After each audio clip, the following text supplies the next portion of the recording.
வணக்கம். 6ஆம் வகுப்பு வீடியோ பதிவு 6 கல்விக்கண் திறந்தவர் பாடத்தை பற்றி பார்த்தோம் இல்லையா? வாங்க இன்று அதன் பின்புறம் உள்ள வினாக்களை எல்லாம் பார்ப்போம்.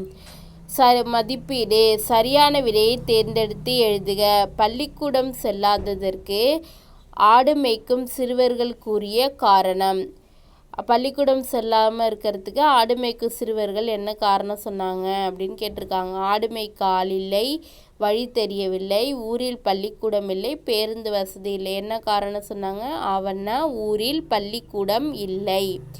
பசியின்றி என்னும் சொல்லை பிரித்து எழுத கிடைப்பது. பசியின்றி சொல்ல இது பிரித்து எழுதுக. இது எப்படி பிரித்து எழுதலாம்?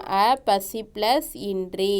படிப்பறிவு என்னும் சொல்லை பிரித்து எழுத கிடைப்பது படிப்பு ப்ளஸ் அறிவு. இதுவும் பிரித்து எழுதுக தான். படிப்பறிவு எப்படி பிரிக்கிறது?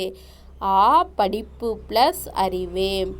காடு ப்ளஸ் ஆறு என்பதனை சேர்த்து எழுத கிடைக்கும் சொல் காட்டாறு. அடுத்து சொற்றொடரில் அமைத்து எழுதுக கொடுத்துருக்காங்க. என்னென்ன? வகுப்பு, உயர்கல்வி, சீருடை கொடுத்துருக்காங்க. சொற்றொடரில் அமைத்து எழுதுக. வகுப்பு, இதை நீங்கள் எழுதணும். நான் 6ஆம் வகுப்பு மாணவன். உயர்கல்வி, மாணவர்கள் உயர்கல்வி பெற்று நம் நாட்டிலேயே பணிபுரிய வேண்டும்.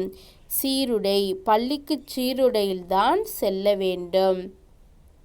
அடுத்து கோடிட்ட இடங்களை நிரப்புக. குழந்தைகள் பள்ளியில் ஏற்றத்தாழ்வின்றி படிக்க டாஸ் அறிமுகப்படுத்தினார். குழந்தைகள் பள்ளியில் ஏற்றத்தாழ்வின்றி படிக்க சீருடை திட்டத்தை அறிமுகப்படுத்தினார்.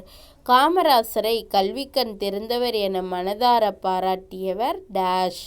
காமராசரை கல்விக்கண் திறந்தவர் என மனதார பாராட்டியவர் தந்தை பெரியார்.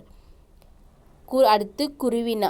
காமராசர் காலத்தில் தொடங்கப்பட்ட கல்வி நிறுவனங்கள் யாவை? காமராசர் முதல்வராக பொறுப்பேற்றதும் கல்விக்காக செய்த முதல் பணி யாது அப்படின்னு கேட்டிருக்காங்க. காமராசர் காலத்தில் தொடங்கப்பட்ட கல்வி நிறுவனங்கள் யாவை?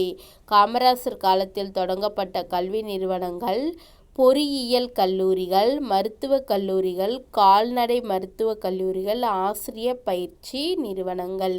என்னென்ன? பொறியியல் கல்லூரிகள், மருத்துவக் கல்லூரிகள், கால்நடை மருத்துவக் கல்லூரிகள், ஆசிரியர் பயிற்சி நிறுவனங்கள்.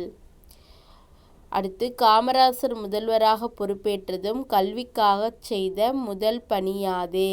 காமராசர் முதல்வராக பொறுப்பேற்றதும் கல்விக்காக செய்த முதல் பணி தமிழகத்தில் மூடப்பட்டிருந்த 6000 தொடக்க பள்ளிகளை உடனே திறக்க ஆணையிட்டார். மாநிலம் முழுவதும் அனைவருக்கும் இலவச கட்டாய கல்விக்கான சட்டத்தை இயற்றி தீவிரமாக நடைமுறைப்படுத்தினார்.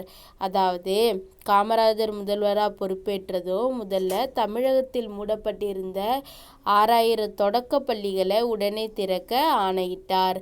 மாநிலம் முழுவதும் அனைவருக்கும் இலவச கட்டாய கல்விக்கான சட்டத்தை இயற்றி தீவிரமாக அதை என்ன பண்ணாரா? நடைமுறைப்படுத்தினாராம்.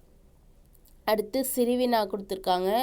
காமராசரின் கல்வி பணிகள் குறித்து எழுதுக அப்படின்னு கொடுத்துருக்காங்க. காமராசரோட கல்வி பணிகள், அதாவது இங்கே இருக்குது பார்த்தீங்களா? இதுதான் காமராசரோட கல்வி பணிகள். இதை குறிச்சிட்டு படிங்க. காமராசர் முதலமைச்சராக பதவியேற்ற நேரத்தில் ஏறக்குறைய 6000 தொடக்க பள்ளிகள் மூடப்பட்டு இருந்தன. அவற்றை உடனடியாக திறக்க ஆணையிட்டார். மாநிலம் முழுவதும் அனைவருக்கும் இலவச கட்டாய கல்விக்கான சட்டத்தை இயற்றி தீவிரமாக நடைமுறைப்படுத்தினார். மாணவர்கள் பசியின்றி படிக்க மதிய உணவு திட்டத்தை கொண்டு வந்தார். பள்ளிகளில் ஏற்றத்தாழ்வின்றி குழந்தைகள் கல்வி கற்க சீருடை திட்டத்தை அறிமுகம் செய்தார். பள்ளிகளின் வசதிகளை பெருக்க பள்ளி சீரமைப்பு மாநாடுகள் நடத்தினார். மாணவர்கள் உயர்கல்வி பெற பொறியியல் கல்லூரிகள், மருத்துவக் கல்லூரிகள், கால்நடை மருத்துவக் கல்லூரிகள், ஆசிரியர் பயிற்சி நிறுவனங்கள் ஆகியவற்றை புதிதாக தொடங்கினார். தமிழ்நாட்டில் பல கிளை நூலகங்களை தொடங்கினார். இவ்வாறு கல்வி புரட்சிக்கு வித்திட்டவர் காமராசரே ஆவார். இது சிறுவினா 1 தானே கொடுத்துருக்காங்க. இந்த சிறுவினாவுக்கான விடை இதுதான். காமராஜர் முதலமைச்சராக பதவியேற்ற நேரத்தில் ஏறக்குறைய 6000 தொடக்க பள்ளிகள்லாம் மூடப்பட்டு இருந்தது. அவற்றையெல்லாம் உடனே திறக்க சொன்னார். இலவச கட்டாய கல்விக்கான சட்டத்தை இயற்றி நடைமுறைப்படுத்தினார். மாணவர்களுக்கு மதிய உணவு திட்டத்தை கொண்டு வந்தார். சீருடை திட்டத்தை கொண்டு வந்தார். பள்ளி சீரமைப்பு மாநாடுகளை எல்லாம் நடத்தினார். அது இல்லாமல் மாணவர்கள் உயர்கல்வி பெறுவதற்கு பொறியியல் கல்லூரிகள், மருத்துவக் கல்லூரிகள், கால்நடை மருத்துவக் கல்லூரிகள், ஆசிரியர் பயிற்சி நிறுவனங்களை எல்லாம் புதிதாக தொடங்கினார். தமிழ்நாட்டில் பல கிளை நூலகங்களையும் தொடங்கினார். இது அவருடைய கல்வி பணிகள். இது வந்து இந்த சிறுவினாவுக்கு இந்த விடையை குறிச்சுங்க. அடுத்து சிந்தனை வினா. நீங்கள் முதலமைச்சரானால் கல்வி முன்னேற்றத்திற்காக என்னென்ன திட்டங்களை வகுப்பீர்கள்? இது நீங்களாக எழுதணும். நீங்கள் வந்து முதலமைச்சரானால் கல்வி முன்னேற்றத்திற்கு நீங்கள் என்னென்னலாம் திட்டங்களை செய்வீங்க, வகுப்பீங்க அப்படிங்கிறத நீங்களாக எழுதணும். இது வரைக்கும் இன்றைக்கி எழுதிட்டு படிங்க. அடுத்துள்ளதையெல்லாம் நாளை பார்ப்போம். நன்றி.